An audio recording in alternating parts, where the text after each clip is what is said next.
Well, I've decided to do some preliminary testing on this radio before I go any further. I have recapped it as well as I can with what I have in stock currently. I'm still waiting on some new condensers, new capacitors. That's the two new electrolytics on a couple of terminal strips I mounted up that replaced the loose hanging ones that were over in here. I still have that capacitor which is hanging loose. Let me see if I can get it all in here. I'm not real used to doing this type of thing. This one's hanging loose. It will go to the tone control eventually. It's a 1 microfarad and I had none in stock. And the one up above it's a 2 microfarad, which I know didn't have in stock either. And up here is another 1 microfarad.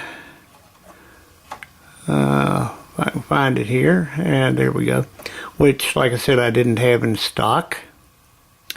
See, I just knocked a lead off of the antenna terminal. I'll solder that back on in a moment. And a .02, which I haven't replaced yet. It actually has, see, it has braid leads. See if I can get those highlighted. Anyway, it goes to the actually to a cold side more or less of, or common side of the band switch and RF coil to ground. I hesitated to replace it earlier because I wasn't sure that the braid leads would be necessary or not. I honestly don't think it's going to be that critical.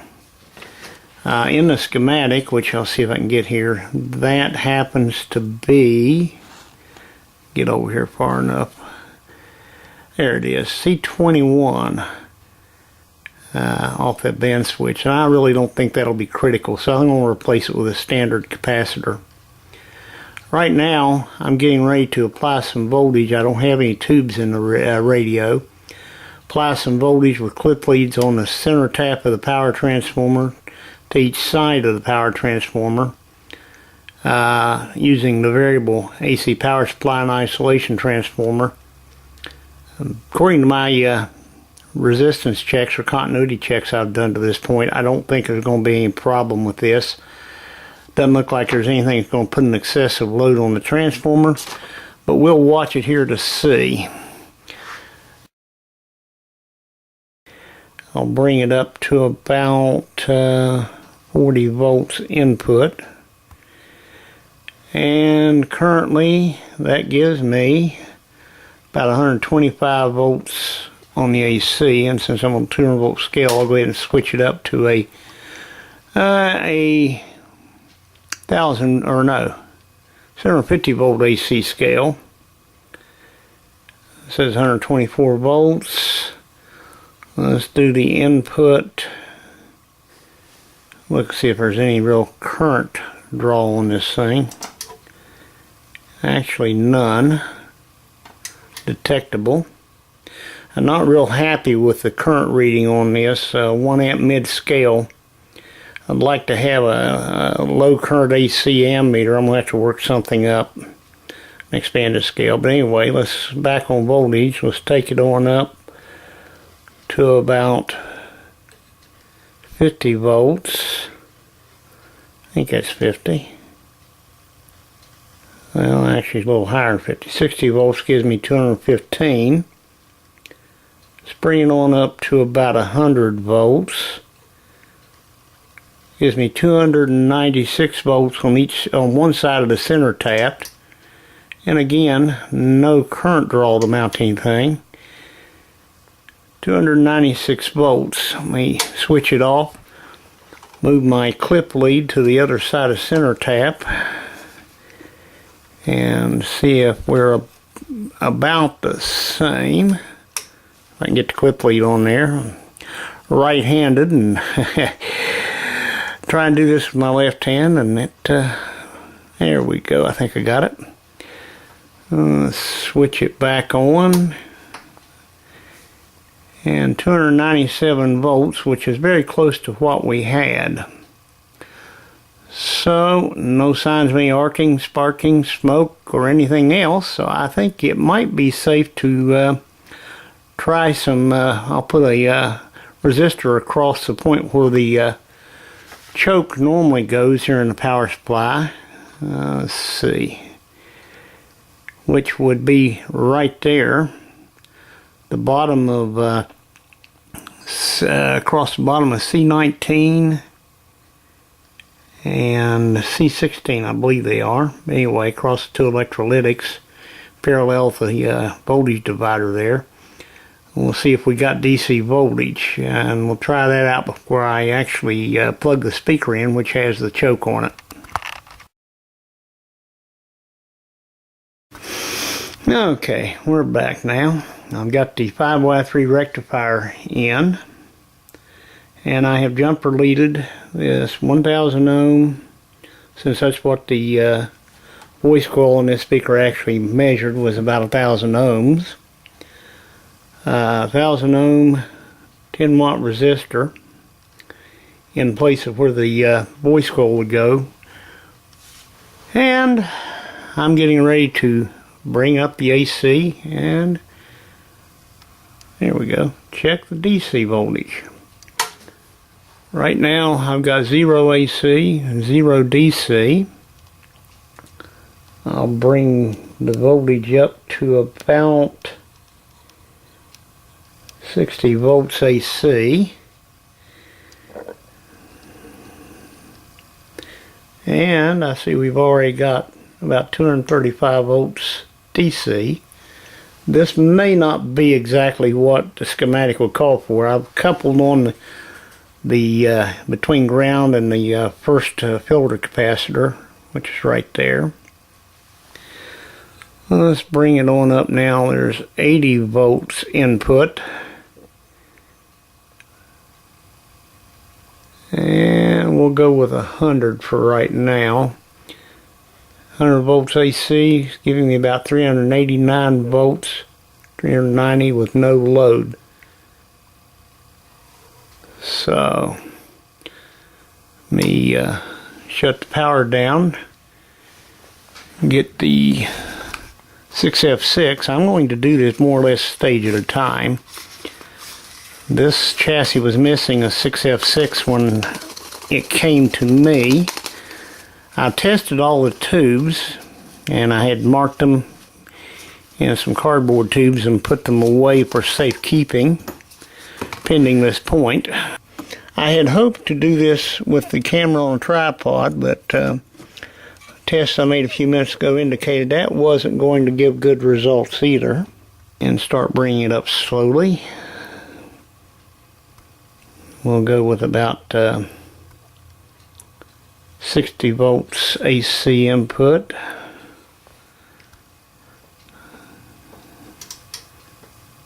Very little, if any, current draw.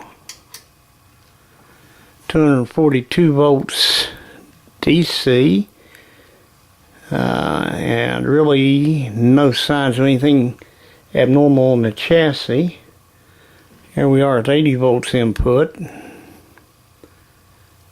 And about 100 volts input.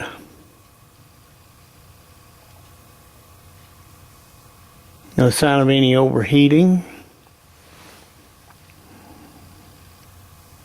The 10 watt resistor feels good. Okay, there's a little bit of current being drawn now. Maybe less than 100 milliamp, and I see it's vibrating or pulsing a little, so may be normal considering there's no real load on it, nothing to stabilize the current draw. I think we'll hook the speaker up now and see if we can get any audio out of the speaker. I've done ohm meter tests on the field coil and the voice coil, and let's see if I can get some hum by inducing a signal. Oh yes.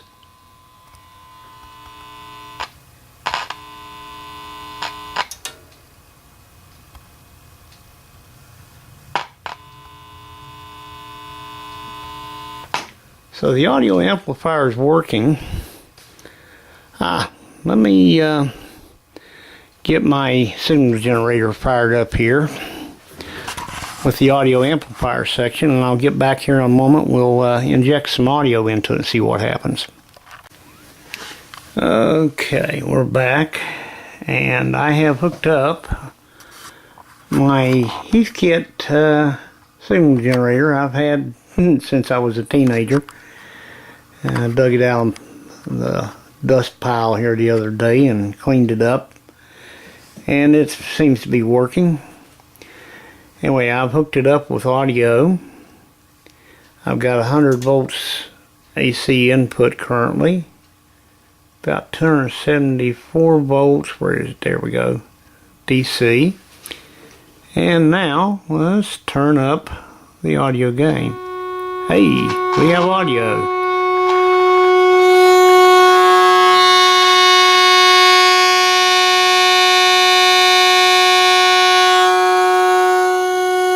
Quite a bit of audio, it sounds like. So apparently the DC and the audio amplifier are working. The only thing I can think to do now, and I had originally planned on doing this, putting one stage in at a time and injecting RF and backing up, but my good sense is overtaking me. I think I'll try putting all the tubes in and see what happens. Let me get the audio generator off here first, and I'll be back momentarily.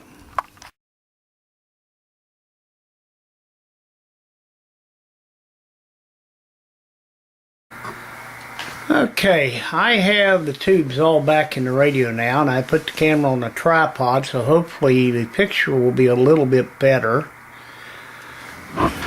Oops, if I can keep from bumping the tripod, that is. A little cramped in here, and like I said, I'm kind of new at this.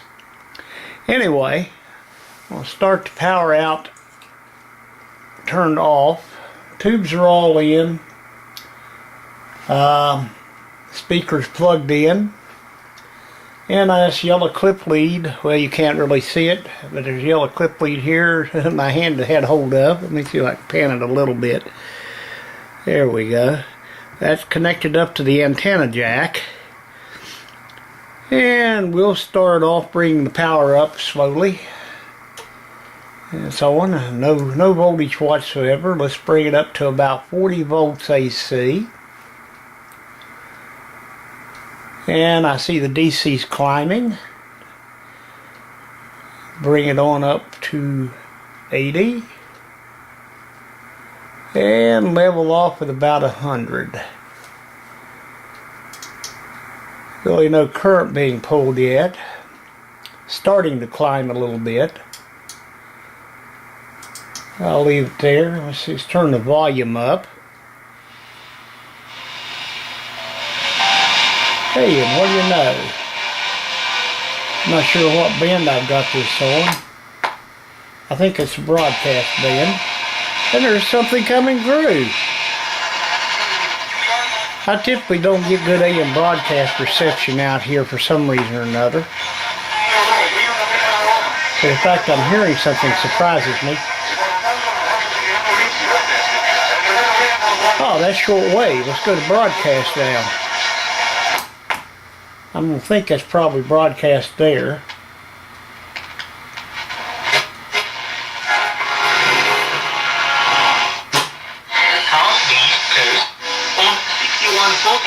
Nope. That is short wave. That's amazing.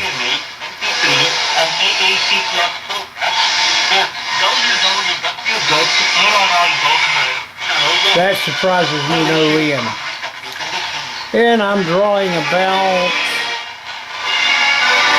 about 350 to 400 mils, it looks like, on AC, so that's probably about right. A little less than half amp, still the 100 volts. Let's raise it up to about 110 volts, which would be right about there. And the current, need to clean that switch on this. This is new to me and I haven't really worked with it yet. There we go. It's at about 400 mils still. Tuning is rather stiff, but it doesn't surprise me. It all needs to be cleaned up and lubricated. Let me go back to the broadcast. Oh yeah, I should have known all that noise. That's what I normally get out here. Most of my local stations are either off or have reduced power. And this dial is not calibrated either, so I've got no idea where I'm at with it.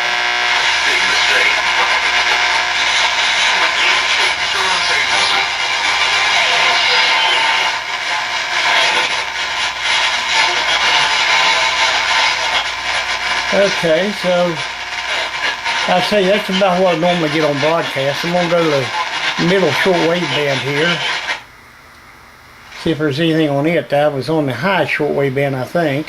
One extreme to the other on a switch. Now let's forget about for a moment. Yeah, it's receiving all three bands. I had done some light cleaning on the switch prior to powering it up just to make sure that it was going to work. I did that a few days ago, and I think I mentioned earlier, if not, there's not many measurements, of course, to this point made on the tube sockets for voltage or resistance checks, and I know there are some out of tolerance resistors which will have to be taken care of. Anyway, get that all done, and this should be ready once it's all put back together to put in a cabinet and do my cabinet repair. With that, we'll call this at an end, and once I have all this completed and tuned up and back in the cabinet, I'll do one more video highlighting that. Again, thanks for bearing with me. If you'd like to make comments, feel free to. I don't really have thin skin, but be gentle. This is my very first video. Thank you much.